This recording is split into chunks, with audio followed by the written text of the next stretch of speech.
julgo que estão, e principalmente os jovens que estão aqui, estão a defender o vosso futuro se encararem seriamente e sem o voyeurismo de querer saber escândalos, que é sempre isto que acompanha a retórica anticorrupção, estão a defender o vosso futuro e até dos vossos filhos. Porque a luta contra a corrupção é uma luta prolongada, não há remédios nem varinhas mágicas e também não é possível pôr termo à corrupção. Vamos ver o que é possível fazer. Eu devo-vos confessar que não consegui resistir ao convite de vir de Lisboa aqui para falar do tema, mas tenho, desde há 20 anos que faço intervenções públicas de luta contra a corrupção, por convicção pessoal até da necessidade de que as pessoas tenham consciência nessa matéria, mas tenho cada vez mais dificuldades em falar contra a corrupção, deixem-me pôr assim a questão de forma muito simples, por causa da banalização do discurso contra a corrupção sem alteração da realidade. E a certa altura, o discurso da corrupção é um discurso de demagogias e de escândalos. E esse não é um discurso bom, é um discurso da complacência e de mais corrupção ainda. Daí a minha dificuldade em abordar a matéria. Vou procurar ser muito sintética e deixar tópicos para a discussão, que serão na sequência do que foi dito pelo Sr. Presidente do Tribunal de Contas.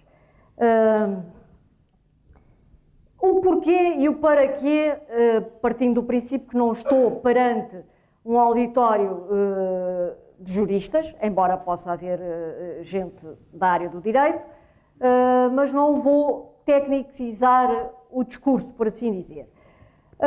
O porquê e o para quê, nós no homicídio temos a vítima, temos a faca com sangue. Na corrupção, as vítimas somos todos nós. E é isso que torna as coisas difíceis, compreender que nós é que sofremos as consequências e pagamos o preço. E na realidade, a corrupção funciona como um imposto oculto, por causa do preço elevado que pagamos. Tem custos intangíveis, que são a desigualdade fiscal, que o Sr. Presidente do Tribunal de Contas já falou, a pobreza, porque há corrupção em todos os países do mundo, mas a corrupção nos países pobres é muito mais grave e mais prejudicial do que a corrupção em países ricos. Cria instabilidade política, desigualdade em geral, falta de confiança nas instituições e falta de confiança na justiça, que é também um mal muito agudo nos dias de hoje. Há custos tangíveis, serviços públicos mais caros e escassos, evasão fiscal, estreitamento da base fiscal, ou seja, cada vez menos pagamos mais, aumento de déficit e da má despesa pública. Tudo isto tem uma dimensão política, sociológica, penal, humana, com uma constelação de causas e de efeitos acumulados que o Sr. Conselheiro já explicou e não vale a pena eu estar a repetir. Eu queria apenas, apesar de tudo, gostava de me sentir um bocadinho como um soldado raso no combate à corrupção. Não sei se chegarei a ter... Porque o soldado raso está lá na frente de combate e ainda vai fazendo uns disparos quando chega à altura, mas não sei sequer se terei essa qualidade. Mas leis claras e simples. Nós não temos leis claras e simples porque temos tido uma política contra a corrupção de pacotes legislativos sucessivos contra a corrupção. E esses pacotes legislativos sucessivos, que começaram em 94 com um primeiro pacote de leis de combate à corrupção, que ainda hoje uma parte está em vigor, mas que foram sendo somados a pacotes e mais pacotes sucessivamente, de forma a criarem um quadro legal muito complexo, com previsão dos crimes principais no Código Penal, mas com legislação extravagante sobre todas as matérias instrumentais na parte da prevenção e na parte da repressão da corrupção. e naquilo que tem a ver com a recolha de prova e com a punição e com a condenação. Eu tirei quase ao acaso algumas das, por exemplo, em todos os códigos penais, a parte dos crimes de corrupção e afins praticados por funcionários públicos ou por agentes da administração pública ou por titulares de cargos políticos, já é legislação extravagante. Todas estas alterações, desde a entrada em vigor do Código Penal, têm trazido alterações nos tipos penais, que têm trazido problemas na própria interpretação dos tribunais, como é evidente. Eu destaquei aqui uma última alteração que foi em 2007, do recebimento indevido de vantagens, se não me engano, foi em 2007, que criou um tipo penal, enquanto que na corrupção era necessário provar-se a ligação, o chamado nexo de causalidade, entre o suborno, as luvas e o ato funcional visado. O recebimento indevido de vantagens já é o aproveitamento do exercício de funções públicas ou de natureza política para recebimento de vantagens indevidas, independentemente de pretender ou não um ato em concreto. Cria uma permissividade, uma permeabilidade do lado de quem exerce funções, é uma espécie de venda das nossas funções. Isto teve relevância, mas eu só conheço praticamente uma ou duas acusações desde que a lei entrou em vigor. O aumento da prescrição dos crimes da corrupção grave para 15 anos não me parece que seja adiante grande coisa na matéria. Os crimes de violação das regras urbanísticas foi uma consagração importante, mas cuja efeito punitivo ainda não se faz sentir. A quebra do sigilo bancário nas investigações criminais ao nível do direito penal é uma mudança importante desde 2010, facilitou muito o trabalho de recolha de prova na investigação, devo dizer, e depois temos toda esta legislação extravagante que eu não vou referir, nem desenvolver, mas que podem dar uma vista de olhos, porque tem a ver com a necessidade de um modelo específico de investigação criminal em relação a uma criminalidade que também tem especificidades. Continua, a lei do combate ao branqueamento de capitais e financiamento de terrorismo é uma matéria importantíssima na área da detecção e confisco dos proventos do crime. E aí, de facto, a economia registada foge a todos os mecanismos de controle. E não sei se for 26%, porque como ela não é registada, ninguém tem muito bem a certeza, se for 26% é um número trágico, é trágico, porque se for 10% já é muito, quanto mais 26%. O Código dos Contratos Públicos vai trazer alguma transparência no portal da publicação de quem adjudica diretamente contratos que organismos do Estado e a que empresas, isso também é muito importante, porque a transparência é um bocado como a luz do sol é o melhor desinfetante e não há nada como se verem as coisas, porque se os decisores políticos ou administrativos se sentirem fiscalizados, têm cuidado, tomam alguns cuidados. Se não se sentirem fiscalizados, evidentemente que vale tudo. O regime jurídico das autarquias locais e entidades intermunicipais é muito importante na matéria da gestão, do controle da gestão dos dinheiros públicos, nomeadamente ao nível do Tribunal de Contas. O problema principal da corrupção, portanto, para terem uma ideia que há de facto um quadro legal muito complexo e que favorece o infrator, quando estamos no domínio do processo em concreto, por causa das dúvidas de interpretação e as dificuldades de recolha de prova, e mesmo quando se consegue prova, a dificuldade de valoração da prova, da interpretação da prova. Agora, o problema principal não é acabar com a corrupção, porque nós não conseguimos acabar com a doença, por exemplo, nem acabar com o cancro, mas precisamos também há rastreios. E aqui nós precisamos ter rastreios, a tal corrupção controlada. Mecanismos de prevenção e de fiscalização, de controle prévio e detecção precoce, identificação das medidas e dos resultados. Por exemplo, já falou o Sr. Conselheiro, dos códigos de conduta e planos de gestão de riscos de corrupção e que não devem ser letra morta e têm que ser monitorizados saber, por exemplo, quantos processos disciplinares é que já houve associados a determinadas más práticas, etc. Depois, uma coisa que está muito na moda, não quero ser demagógica, mas a tal political accountability, que não tem uma tradução exata, mas que é um conjunto de conceitos que têm a ver com a prestação de contas públicas por parte das entidades políticas ligadas à transparência, à ética política, à probidade. Há uma zona problemática comum, mesmo de acordo com o último relatório, o relatório de Bruxelas anticorrupção ou contra a corrupção, que há uma zona problemática comum, penso eu, que em toda a Europa, que tem a ver com os contratos públicos, a gestão do setor público e a conduta dos decisores políticos em fenómeno de porta giratória, que tem a ver com os conflitos de interesse. As pessoas saírem de determinados cargos de decisão política e irem para o setor privado, por exemplo.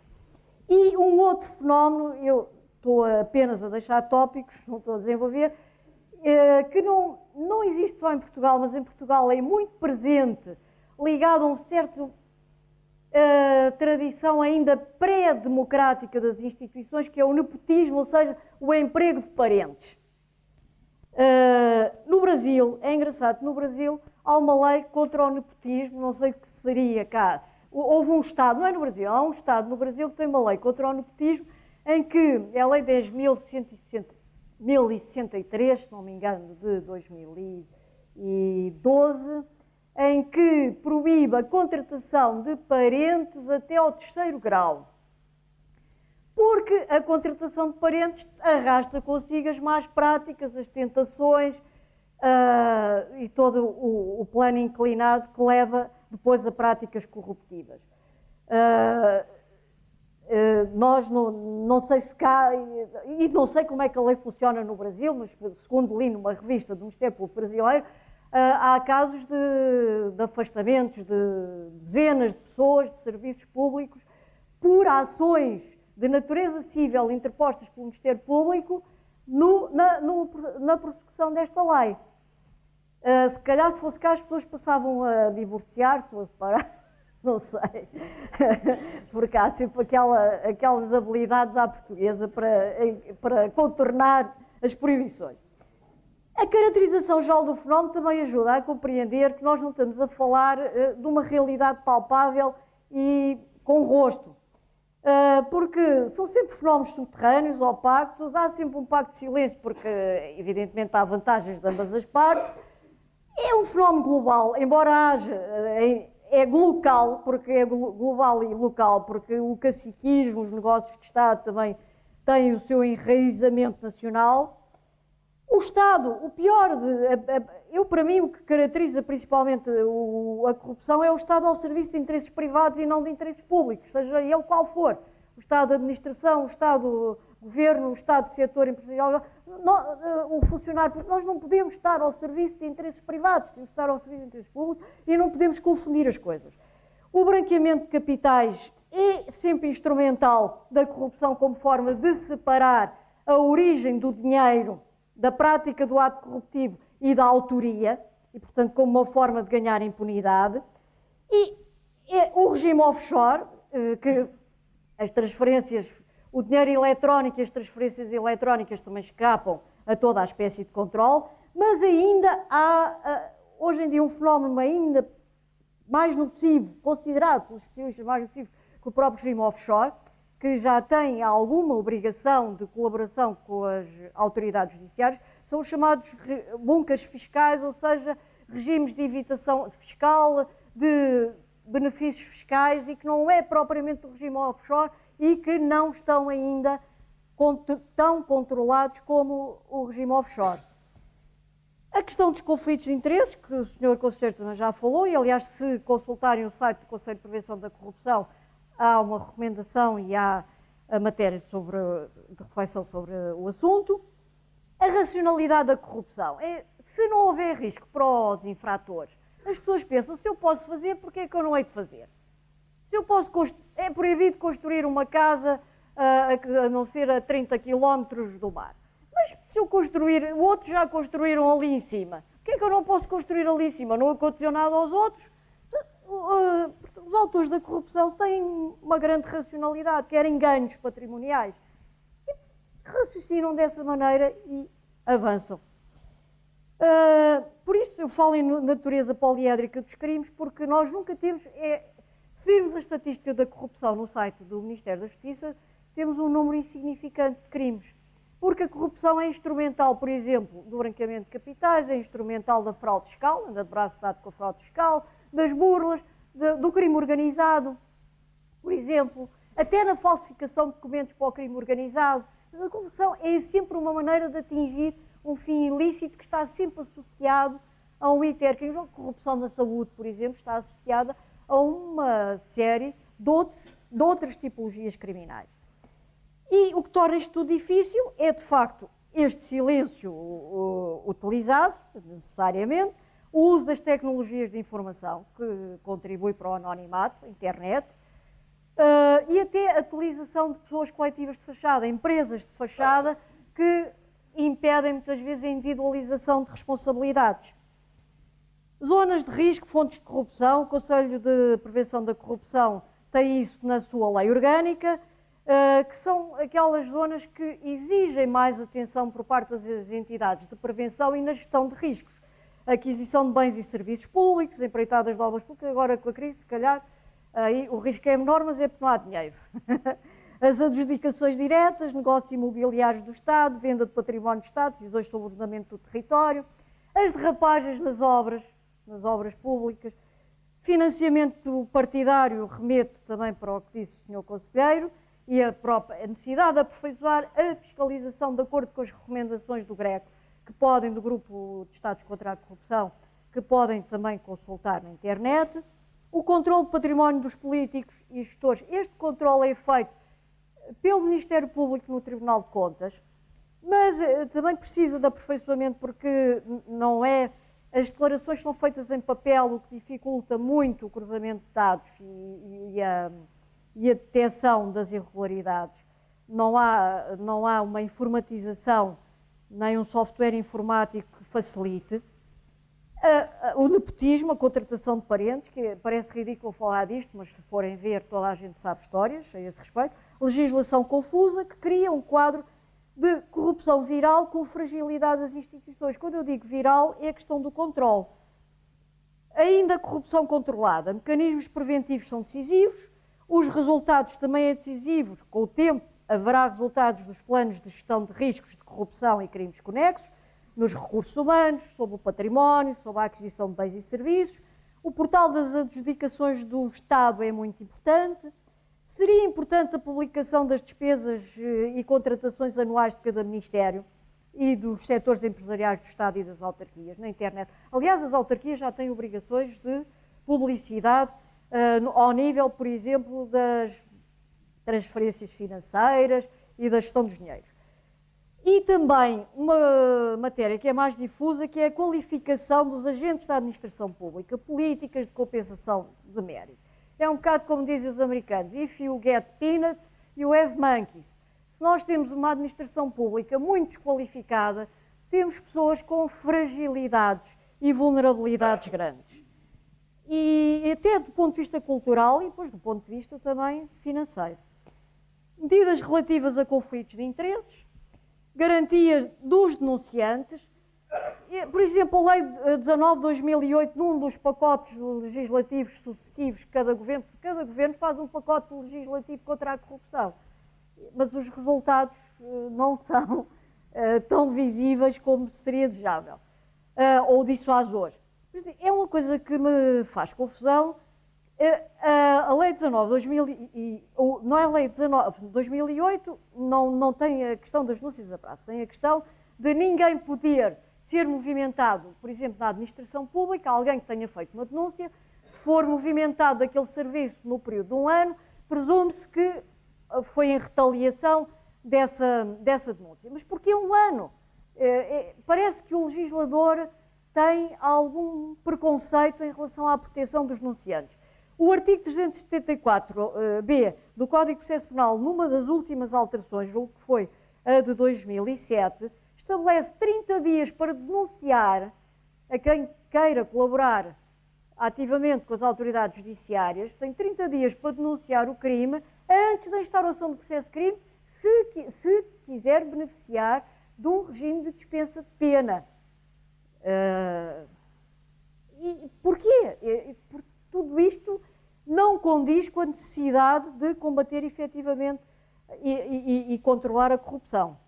A identificação dos fatores de risco das decisões políticas também, princípio de publicidade e transparência na gestão política, nas decisões que afetam o património e as finanças públicas, isso é como diz o povo. O sol, a luz do sol é o melhor desinfetante.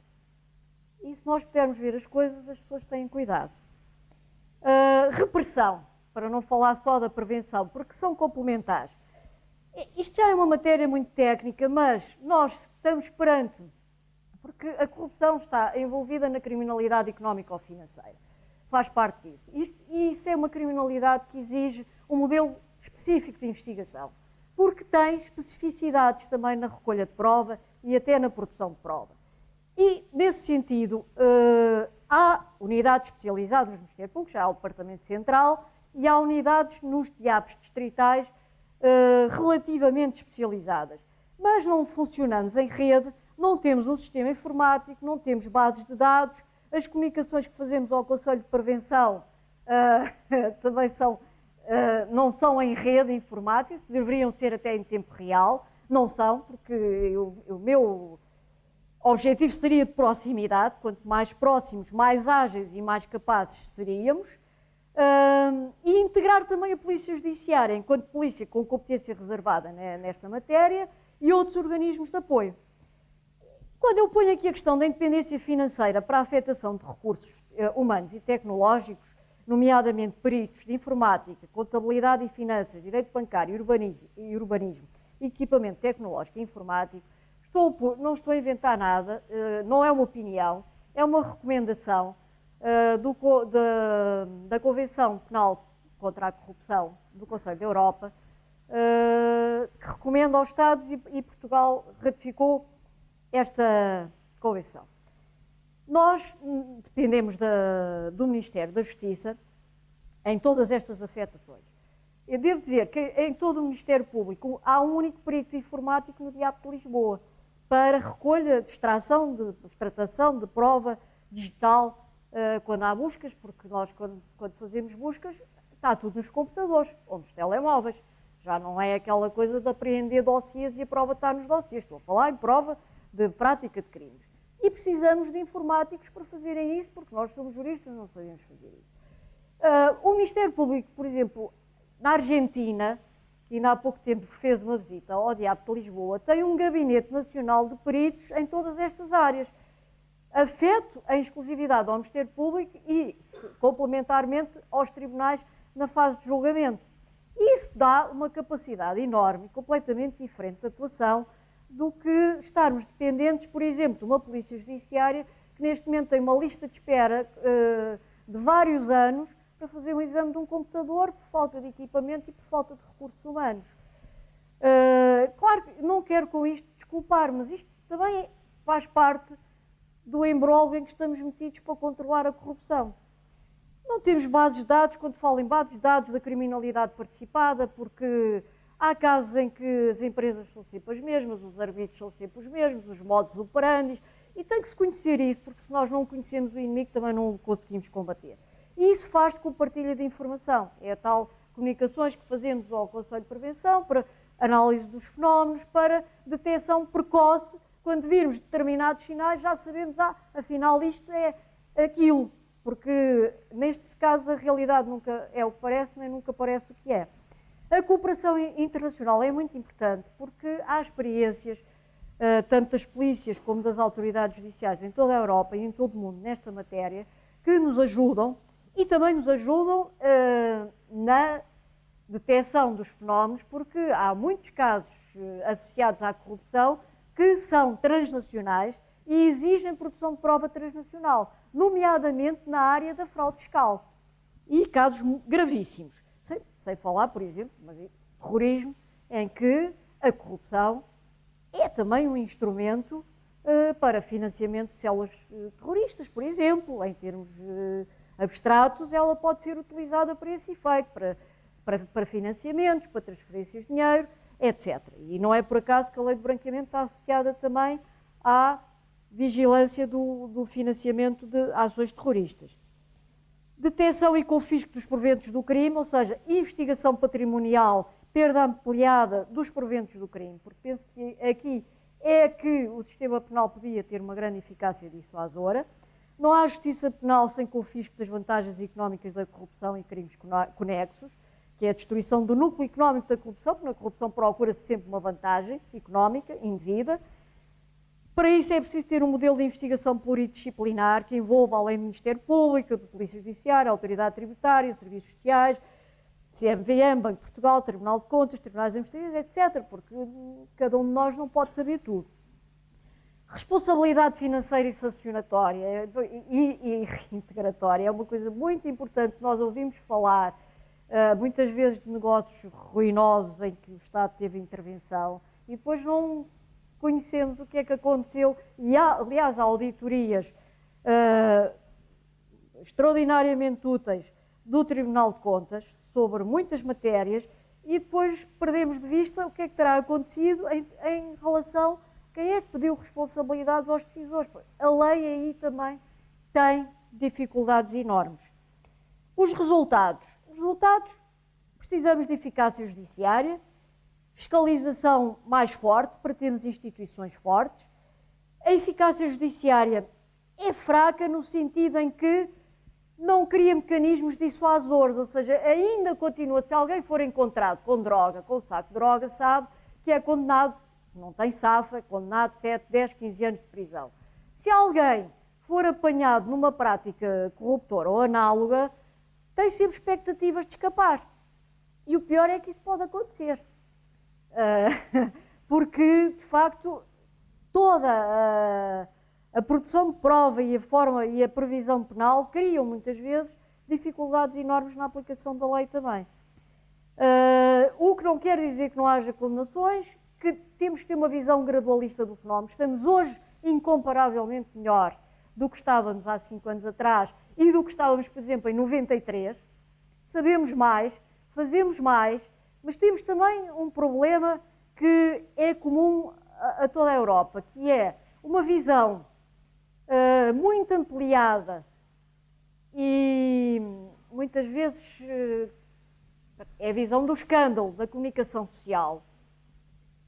E depois a falta de correspondência dos resultados práticos punitivos e repressivos, o que cria aqui uma tal falta de confiança na justiça e a ideia de que, afinal, ninguém faz nada e ninguém é punido e não há consequências, porque se criam expectativas desproporcionadas em relação à própria incriminação e aos tipos penais existentes. Isso é um fenómeno que não é só português, mas também é muito português. A importância da perda de bens, eu sou defensora de medidas de natureza acessível para perda de bens que sejam incongruentes com a declaração fiscal. Porque aqui deixamos de ter o problema da apreciação da culpabilidade, que é um problema muito sério no direito penal. E à menor dúvida a pessoa é absolvida. Nós já temos no direito penal, na Lei 5 de 2002, a perda ampliada dos bens. Mas essa perda ampliada dos bens exige o levantamento patrimonial e investigação patrimonial feita pelo Ministério Público, dos bens adquiridos, por exemplo, nos últimos 5 anos, do infrator.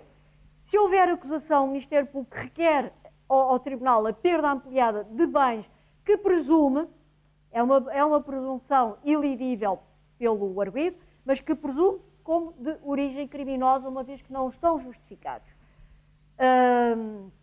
E depois tem que ser o arguido a provar que os bens são de origem lícita. Mas isso já existe.